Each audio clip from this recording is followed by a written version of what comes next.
and they've decided to try to protect other people against what they and their loved ones went through. So why don't we start at the very beginning, at the very end of the panel, I'm sorry, with a self-introduction.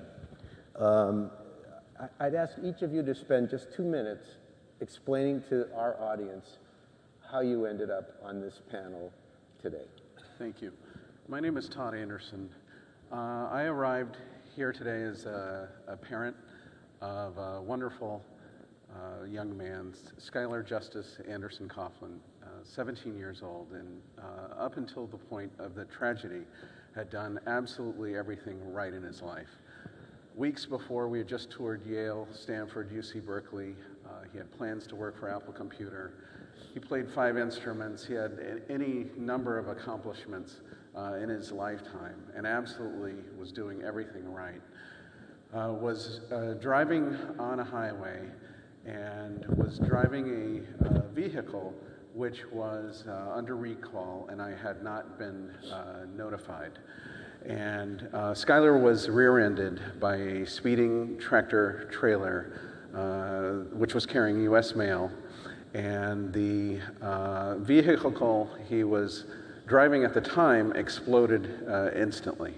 The crash was a chain reaction as a result of a couch that was dropped onto the highway. And I expected, at the point of this tragedy, support, justice, and so I was looking for answers. And the reason why I'm here is to be an advocate, to try to help along the process and actually change the process and the system so that not just tragedies are prevented, but the process which ensues afterward is improved. Thank you. Thank you. Todd? Yes.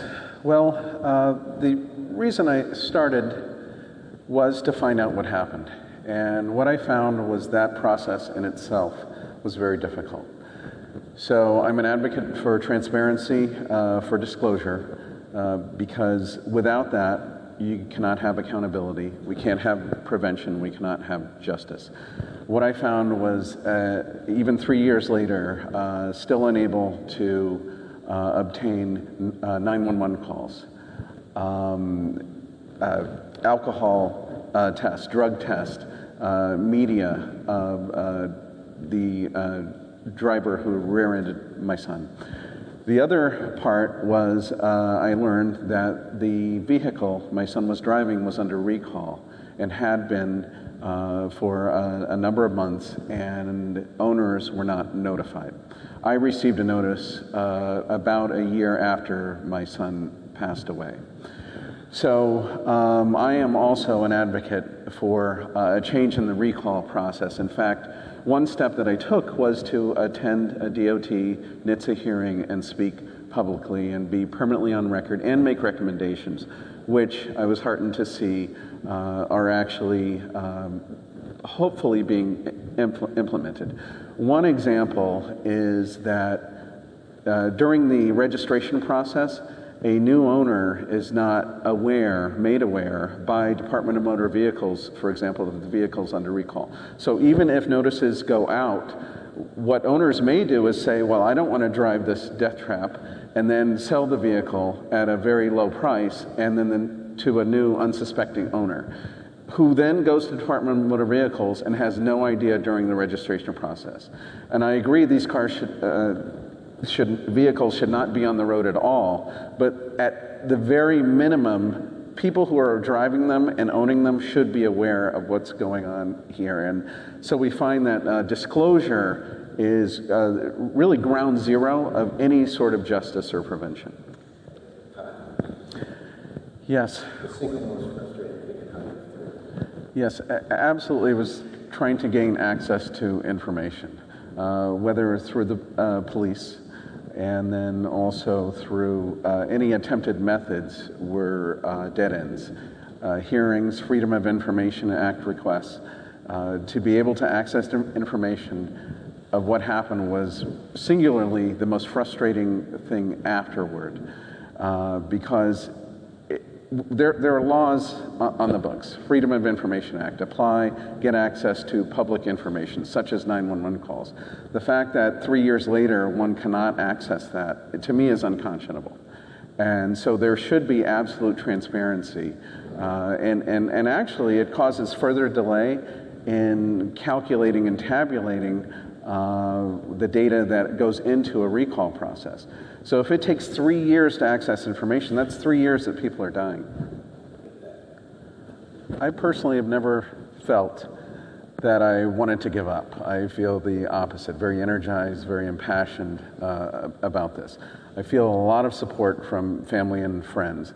What I do feel is that at the acquaintance level, at times people will say, oh, I hope you find peace. I hope you get past this. Without realizing I'll never get past it. But being involved is a sense of purpose. It's a connection with my loved one. It's something I don't ever want to give up. And I feel like it has meaning and purpose. And I have not been yet wanting to give up. There are times I'm exasperated, but that just energizes me more. What I would recommend is that in coping, surround yourself with resources, not just one law firm. I recommend actually multiple law firms, because then with strengths, who then interact and can find the best path, if you will. Leverage all the resources. The press is another one. What I found was a ton of misinformation out there. It's very important to get out there and overturn that information, to get on record who your loved one was and that there was no wrongdoing going on here, because what I found was that a lot of the press and official information was inaccurate and incorrect and almost designed to make the situation look worse than it was for and make fault of the victim. There's all of this that should be leveraged, and it comes from within, from the love you have with the loved one. I would add to heal and be as positive as possible.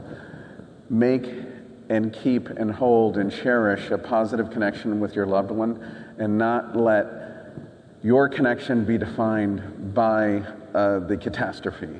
Your loved one did not ask for this, and it brings all the positivity to life that should continue and not stop as a result of this tragedy. So I would just say maintain a positive connection, and that will also add to your passion, because it's very easy to become embittered in the process.